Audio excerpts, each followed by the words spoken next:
Okay, I think we're all gathered. Most welcome to this press conference and prime ministers, colleagues. Today I have gathered the prime ministers of the Nordic and the Baltic countries here in Sweden, here at Harpsund, together with Poland's prime minister as our special guest. Extra welcome. And as an extra guest, we had the French President Emmanuel Macron on a brief intervention on a VCT screen to get his assessment of current situation. And we do convene in a time of global uncertainty we have not seen in decades. For many years, Europe have lived through a period of unprecedented peace and prosperity. But since Russia's annexation of Crimea in 2014 and the full-scale invasion of Ukraine in 2022, the beacons of war have once again been lit in our continent. Russia is now escalating its war on Ukraine, now involving also North Korean soldiers. Many European countries are facing political difficulties at home. That happens in democracies. NATO has just welcomed a new Secretary General, and meanwhile, the newly confirmed European Commission, just a few hours ago, will take office December 1st. That is the geopolitical context in which we, the leaders of the Nordic countries and the Baltics and Poland, meet here today at Harpsund. We are at a pivotal moment when the future is still unwritten. Before us lies historic crossroads. It is up to us to choose what path we take for our nations and for Europe. The decisions we make in these coming months will echo for generations to come. That is the situation right now. It is no coincidence that we gather in this format to discuss European security. Our countries have a shared perception of threats. We share democratic values, and we understand that freedom is never for free. The Nordic countries have stood together for centuries. Our solidarity with the Baltic people was strong during their years behind the Iron Curtain, and when the Baltic states won their freedom, we wanted them as colleagues in the Nordic-Baltic family. We also maintained very close ties with Poland's resistance movement during its struggle against the communist regime. Today, another neighbor is in need, and we come together also to help them. Our nations are already the largest per capita contributors of military assistance to Ukraine. We will enhance our efforts, including to defense industrial production in Ukraine, and invest to increase Ukraine's ammunition supplies. We strengthen Ukraine's energy infrastructure to help them through the winter, and we support them on their path to EU and to NATO. Everybody desires peace in Ukraine, everybody except for Russia. Together we will act to constrain, to contest and to counter Russia's aggressive actions in the Baltic Sea, in Ukraine and beyond. While Ukrainian soldiers fight for their own country, Russian soldiers fight for money. Western sanctions work despite Russian propaganda. The Russian economy is sinking deeper into an unsustainable imbalance between escalating war expenditures and starving the rest of the economy, and their economic reserves will not last forever. We have today reaffirmed our determination to shoulder our part of the responsibility for the Euro-Atlantic security. All of us have made historic investments in the strengthening of our armed forces, and we all agree to prioritize defense spendings. Adding money beyond NATO's 2% default will be needed. Now is the time to strengthen our collective efforts to ensure our safety and Ukraine's freedom. Thank you so much, and over to you, Prime Minister Donald Tusk, please. Thank you very much. Thank you, dear Ulf, for having me here, and thank you for making me feel at home. And I think it's not only my impression. I'm quite sure that it's one of the things we are in a common position. We face the same threats and bring similar answers. And after today's talks, it's even more clear than ever before. This is, of course, not the first time, but today I feel it really strongly that the Nordic-Baltic format plus Poland, we have really, it's not an exaggeration, common position, in fact, in all details when it comes to security, our approach to Russia, Ukraine, and our active presence in NATO, when it comes to transatlantic relations, etc., etc. This is something rare and very precious. I mean, to have such a visible solidarity and common way of thinking. We want to act together. It's not just a slogan. And we know today better than ever before that together you are much stronger. And strength, this is what we need today. Also, this readiness to demonstrate that we are determined and ready to do everything we can as a group, as a format, but also as a EU, as a NATO, to prevent ourselves from the highest risks, which is, of course, the Russian aggressive policy. All our discussions today are focused on one fundamental issue, the security of our continent and of our region. The threat we are facing is growing, banal, but still really important.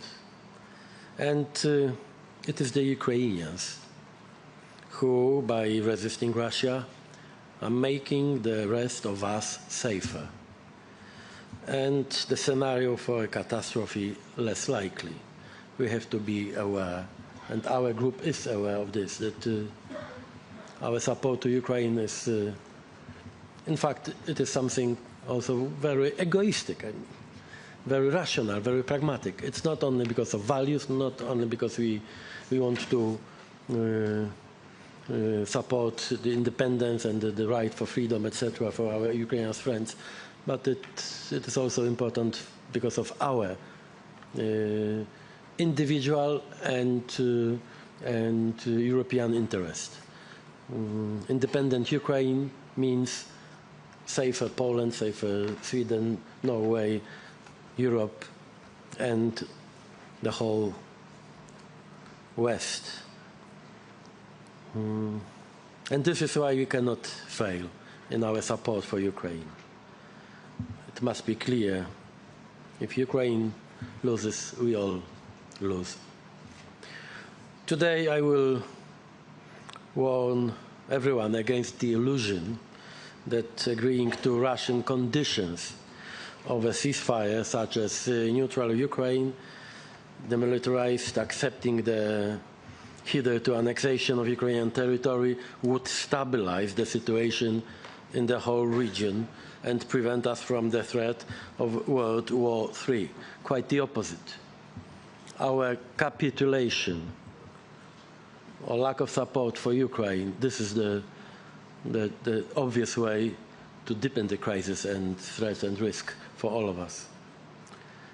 I will call on colleagues in the EU, also during the Polish presidency. We will start our rotating presidency in January, to increase our joint efforts aimed at supporting Ukraine militarily, financially, and politically. We are at the forefront of EU sanctions against Russia and Belarus. We are pushing for seizing Russian frozen assets. Our countries are united when it comes to tackling hybrid attacks, including at our borders. In Poland, this is something very visible and painful. The activities of the Shadow Fleet in the Baltic Sea, working to prevent disinformation and enhancing the resilience of societies. The Baltic Sea region has become an arena of far-reaching geopolitical changes.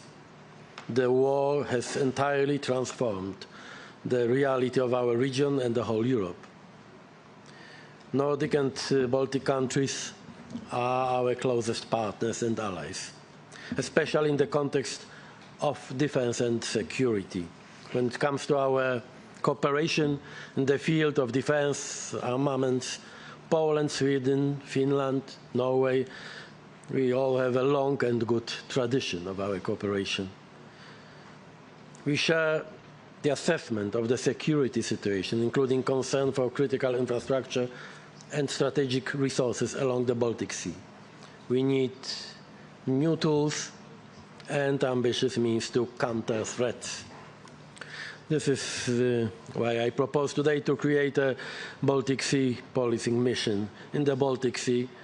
I am really happy that my colleagues found it interesting, and we will continue our work on some details, but I have no doubts that also because of our plans to invest more on the Baltic Sea, for example, our Polish energy security is really connected to the Baltic Sea. We have in our plans a huge investment in offshore wind farms, for example. I think I don't have to explain here in Sweden how important also for our energy security is security in general on the sea and in our region. Security, resilience, and Ukraine will remain our priorities also during the Polish presidency, as I said, in the Council of the EU as of the 1st January 2025.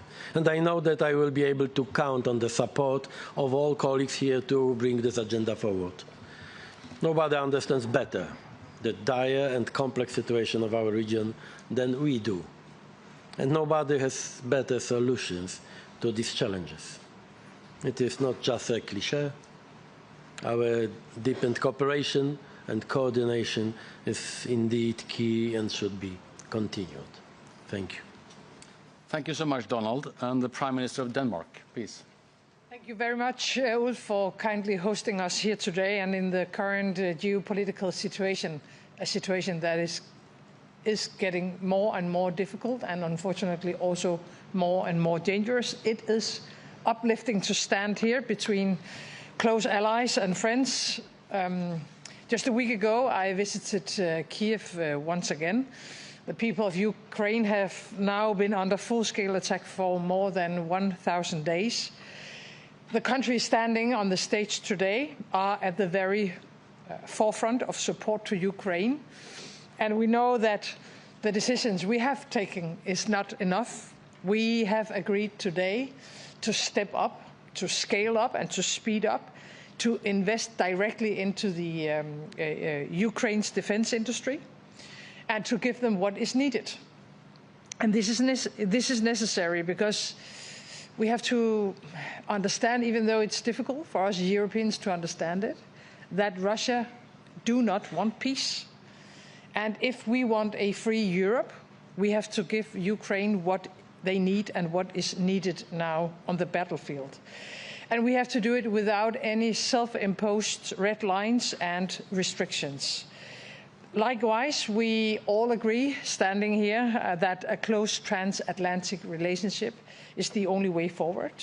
In the current situation, NATO is more important than ever, but we also need a much stronger Europe and a much stronger European Union. And in a world with North Korean soldiers in Europe, with more and more close ties between Russia, North Korea, Iran, and unfortunately also China, we have to maintain a very close cooperation with the US.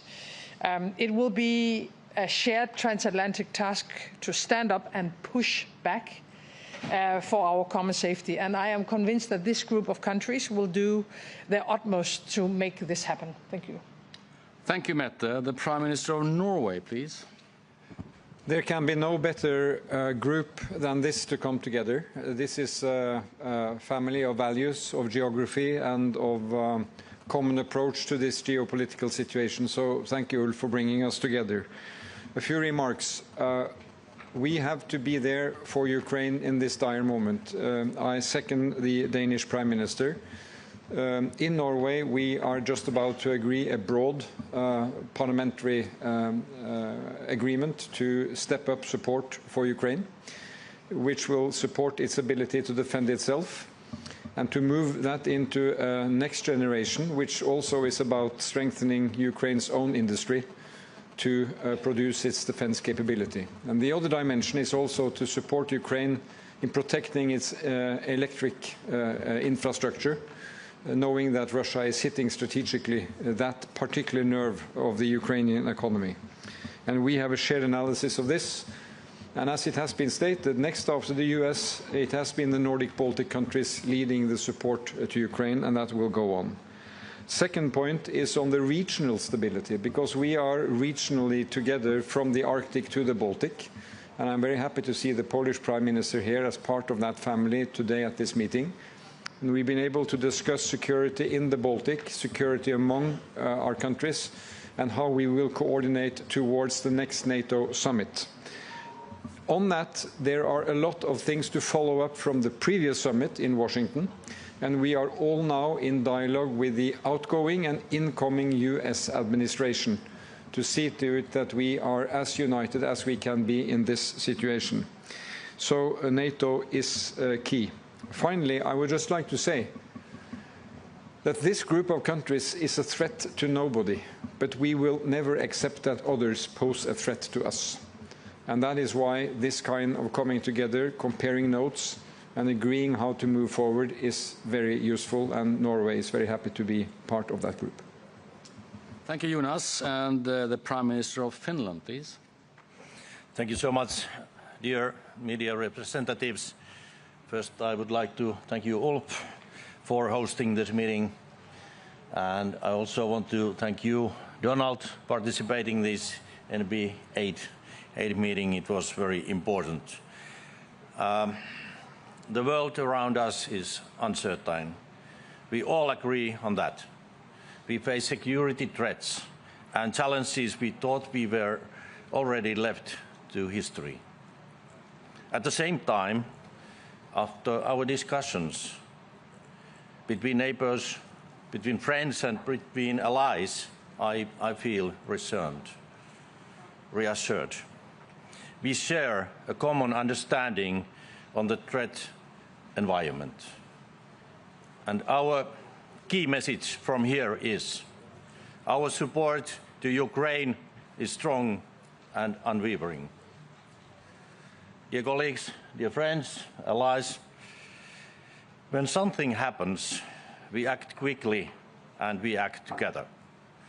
Our authorities cooperate seamlessly.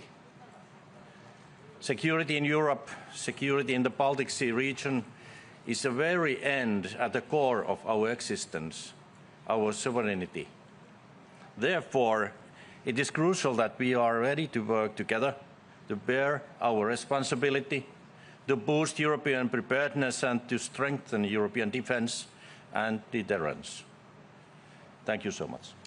Thank you, Petteri. And the Prime Minister of Estonia, please. Dear colleagues, dear journalists, from my side too, thank you, Ulf, for hosting us and this warm welcome, although 2 days. I think this is a great format to bring us together and discuss common challenges affecting this region. My first and main message is that we have to do more for our defense. The 2% defense spending benchmark is probably not enough for implementing NATO's latest defense plans. Good plans mean usually nothing without being backed with real troops and capabilities. Therefore, if we want to be taken seriously, the defense spending minimum needs to be raised to at least 2.5% for all NATO allies. We need to show the same kind of decisions and unity here as we have shown in our support to Ukraine. There are two sides of the same coin.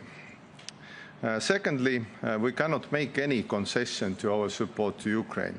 We need everything we have to maintain the pressure and raise the cost of war to Russia.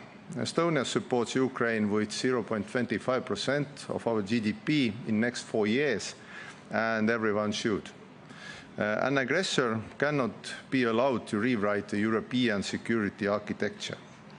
And finally, within a few weeks, I am happy to host many of you in Estonia at the JEF Leaders Summit.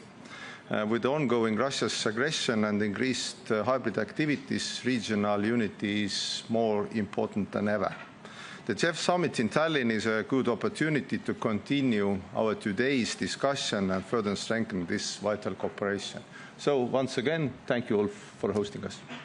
Thank you so much. And finally, before the November temperature takes over this room totally, the Foreign Minister of Latvia, please. Thank you so much. And indeed, we had a very good discussion on the three main priorities that we all have as very like-minded transatlantic states with large defense spendings, which was one, making ourselves stronger and more secure, and that applies to the discussion on NATO, capability targets, internal security, resilience, critical infrastructure. Second priority, clearly degrading Russian military capabilities, but also constraining Russia per se at large, including on the global outreach and making sure that what we do as democratic free countries actually is known around the world, and we have those global engagements, and we use our instruments as Nordic-Baltic and Polish allies, but also within the EU and NATO to make sure that our narratives and not the Russian narratives or Chinese narratives are the ones that are heard around the world. And the third, and as important, is support to Ukraine as a Nordic-Baltic bloc. We are the second biggest provider of military assistance after the US, and indeed with Poland ever more important, and that will continue. We are doing that for ourselves, for our societies, for Ukraine, for what we believe in. And that's freedom, democracy, and the way of life we want to live. I thank you. Thank you so much, Barbara. Thank you, and the floor is open. We'll go over to questions, and we will start with TT. I ask everyone to keep it short and tell who you're directing your question to. TT, David Hjort. Hello. So this question is primarily for Mr. Tusk, but anyone else can also add in if you like to. Do Poland and the European Union have the ability to give enough support to Ukraine if the US withdraw its support? What can you do to convince US President-elect Mr. Trump to keep on supporting Ukraine, and do you trust him? Please, Donald. It's obvious that Donald should trust another Donald. You know, we have no other choice, I think. Europe must be, and I think it's clear, not only among us, but also our colleagues, everyone who was in close contact with the president-elect is absolutely sure that this is what we need today. I mean, to build Europe again smart and self-sufficient and ready to, if needed, also to replace at least a part of American support for Ukraine. The communication of the president-elect was quite clear, and I think that we don't need to make any illusions about the prospect of the next weeks and months, which means that Europe, our group, but Europe as a whole, NATO, we all must be more determined and ready to, if needed, as I said, also to replace some measures and tools and money, if needed, also if the American decision is like it seems today. We should treat it as a chance, not as a threat.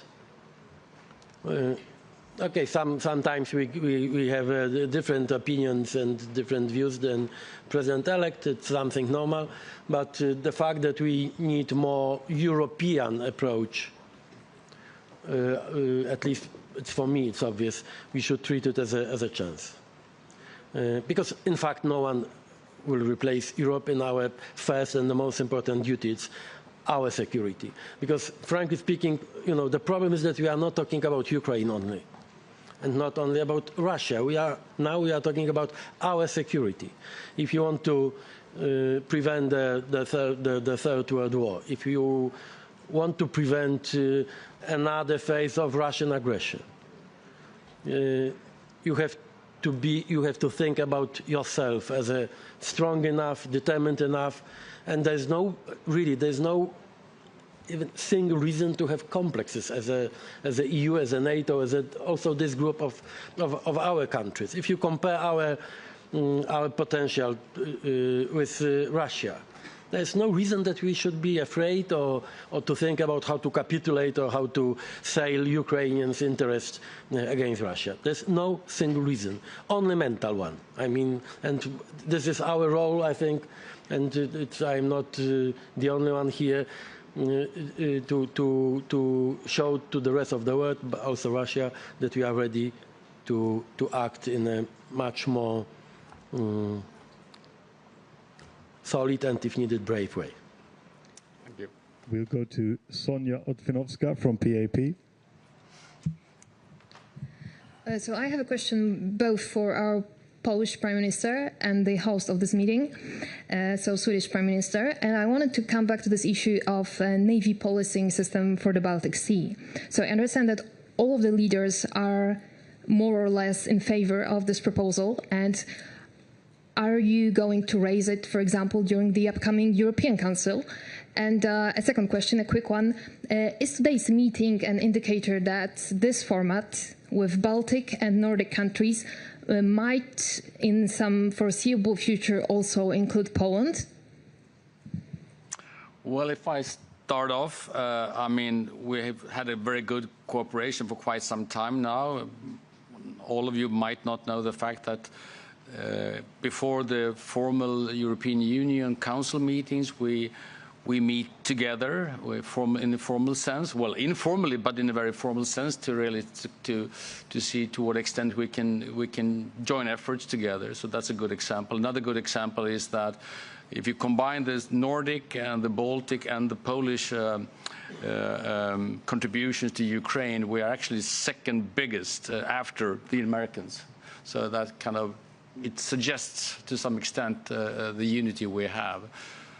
In terms of the Polish suggestion or idea, I mean, decision-making processes are slightly more complicated than meeting here at Harpsund. I have to say that, not to disappoint you, but still. But there is an obvious kind of reason behind that idea. We have the air policing system, and for obvious reasons, and quite a few of you know about that, we have problems also on the surface and beneath the surface in the Baltic Seas. There is a good reason to discuss this very, very carefully and very positively. Frankly speaking, this is nothing new. I mean, this format, if I remember well, thanks to Peter Jorpo, I am in fact a permanent part of our common preparation before every European Council meeting, and also Mette was very active to build this format to be more representative for the whole region, and I'm really happy that that I can be sometimes also helpful in our discussions. The main reason is, of course, an objective interest of all of us. It's not only our friendship, sympathy, but it's so obvious that group of countries that we have only common interest today, especially in the field of security.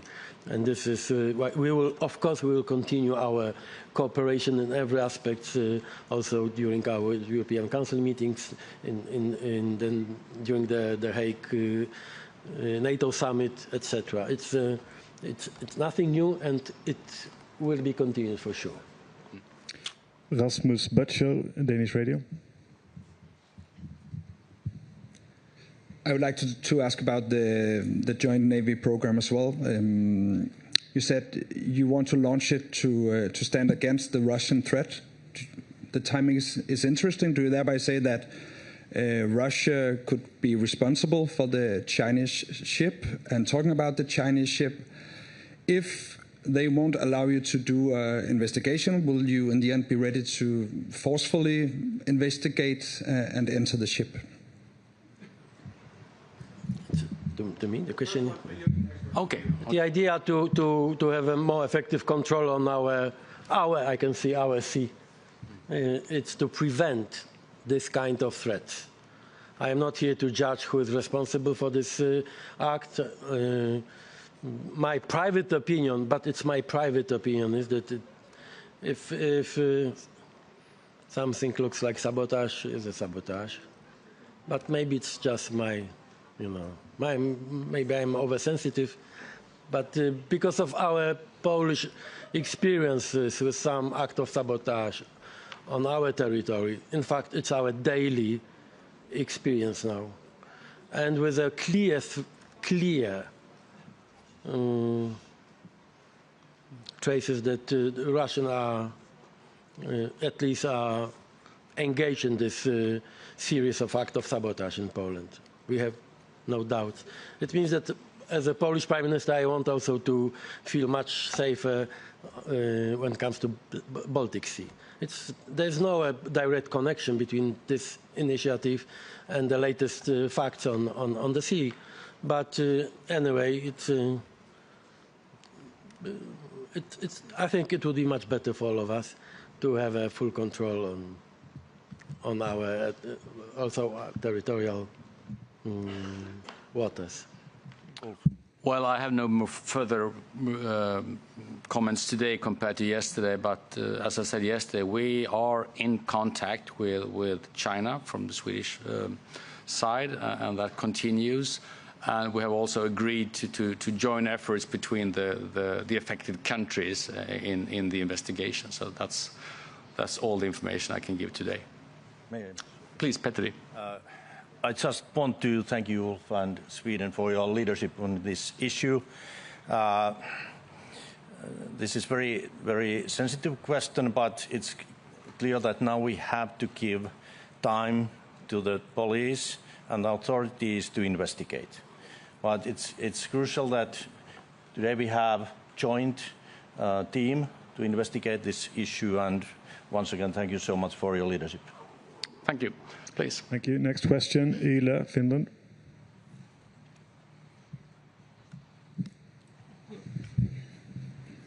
Jenny Matikainen from the Finnish Broadcasters. So in Finland there has been a conversation about if the country should withdraw from the Ottawa Treaty on anti-personnel mines. So my question goes to the ministers of the country in the NATO eastern border. Has there been discussion today about the anti-personnel mines, and would your country be ready to withdraw from the Ottawa Treaty in the near future? May I start? Sorry? Petteri, please. Maybe I can start. Today I informed my colleagues that we have this discussion, serious discussion on landmines in Finland, and I informed that they are going to do analysis of the security environment and the needs of defense. Our experience from Ukraine and also new technologies, and put all these analyses together, and also very careful analysis on Ottawa Treaty. But we have this discussion, we have not any conclusions, but I just wanted to inform my colleagues what kind of discussion we have today in Finland. Ulf, I would add too? Yeah. Yes, please. Yeah, thank you. The same, we are following the Finnish lead because we have had the same talks in Estonia. We even have people who are recommending usage of different mines, but we are also a member of Ottawa Convention, so we are looking at different options and new technologies because, to be honest, everybody is talking about the states, but the problem is Putin, not the states. And we are against Russia. Russia is an essential threat with using migrants as in Finnish border, also in different countries and so on. So all these things we are talking today about security is against Russia. This is the problem. Thank you. Norway, NRK, Joachim Reigstad. Yes, good afternoon. Nice to see you again since we met in Iceland about a month ago. And my question is actually regarding that, because during the Nordic Council, you discussed a lot about security in the Arctic region. And 1 month later, it seems like the Arctic is forgotten, and we all talk about the Baltic Sea. So maybe Prime Minister Tusk should close his ears now while I ask, Mette Frederiksen and Jonas Gahr Støre, which are the countries mostly aware of the situation in the Arctic, how you see the fight between security in the Baltic Sea and in the Arctic region. Mette, please. Well, we are not forgetting anything, but your question underlines how difficult and I'm sorry to be very frank, also dangerous situation we are in, because when we meet a day like today, we are not only discussing Ukraine, we are also discussing the Baltic Sea. We are discussing new technologies. We have a discussion about what's going on in China and Iran and North Korea, and of course also other parts of the world. So we are not forgetting anything. We are ensuring together that we are able to tackle all the challenges and all the crises in front of us. But I don't think we have anything new to add to your question, because we had the opportunity to discuss this part of the world a month ago. But I can promise you we are not forgetting anything. Everything is on our table every time we meet now. Absolutely. Jonas, perhaps? Yeah, can I first I'd like to salute the journalists for following the debate in the Arctic and now here. But what I would say, this is underlining the indivisibility of security. Because at Iceland, we were discussing security in Europe with the presence of the president of Ukraine. So what is the link between Ukraine and the Arctic? There are links. Because Russia is waging a war on Ukraine, and Russia is a neighbor in the Arctic. So it's of extreme relevance. And there we were focusing on this area. Today we are at Harpsund, and we are having our Polish ally and friend here. And we are discussing specific issues more to this region. But since we are these countries, we are linked. And we are part of an alliance where we have allies also in the south, and in the west, and in the east. That is the strength of the alliance. So in a month from now, we will gather in Estonia together with the UK, the Netherlands, the Nordics and the Baltics under the Joint Expeditionary Force. So you see more of these regional expressions on how we stand together, and this is the extraordinary strength of free democracies. We'll go over to the last question from Reuters. Simon here. Thanks very much. Simon Johnson from Reuters. You all agree that Europe should do more for its own defence. Can you say a little bit more about what you mean by that? Is it just a question of money? Is it simply a question of raising defence spending to 2.5% of GDP or 2.6% of GDP? And is Europe only able to act through NATO, or has this got a political dimension? Can Europe do more for its own defence by having its own defence structures? That was a broad question to a broad group of people. I don't think we have time for everybody to reply.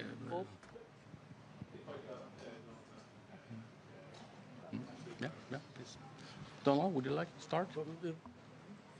Yes, I'm in a quite comfortable situation because for me it would be, you can believe me, it would be difficult to say that I'm ready to spend more than today for our security and defense, because today we have in Poland 4.2. Next next year 4.7, while GDP, I think it's more than enough. But I'm not here to impress you. That we have obvious reasons as a frontline country to do everything to make Poland more secure. For me, it's also important to strengthen our cooperation with all countries here when it comes to the system of fortifications and other installations on our eastern border, because it's an eastern border of NATO and the EU. And I am absolutely sure that we will discuss also this today, today evening. And my intention is to convince not this group, but our other partners in the EU to prepare more tools and more money specifically for this project. I mean, how to physically how to strengthen our eastern border with Russia and Belarus. It's something really demanding and not cheap. And for this we need united efforts from all the Europeans.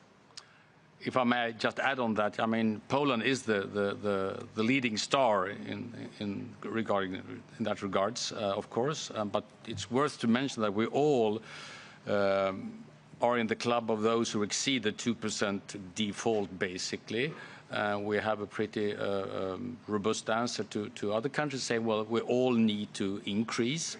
I think we were all very prepared for the very legitimate American demand since long, that Europe needs to invest more in its own defense, relying less on American taxpayers' money for European defense. I think that signal has come through pretty clearly, I would say, and that is an obligation we have. Jonas, please. Well, just very briefly, because this 2-point-something target does not in itself indicate strength of our defense.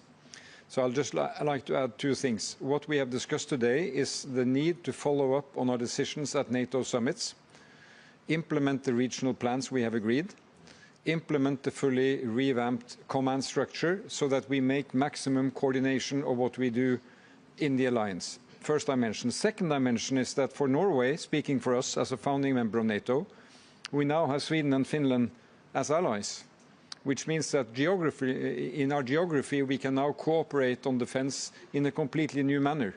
So we now have coordination on how we will assist each other inside the framework of NATO, not only as good Nordic neighbors. So these are two dimensions on how we make sense of increased spending. And Norway, for its part, has gone well beyond 2% in recent months. Yeah.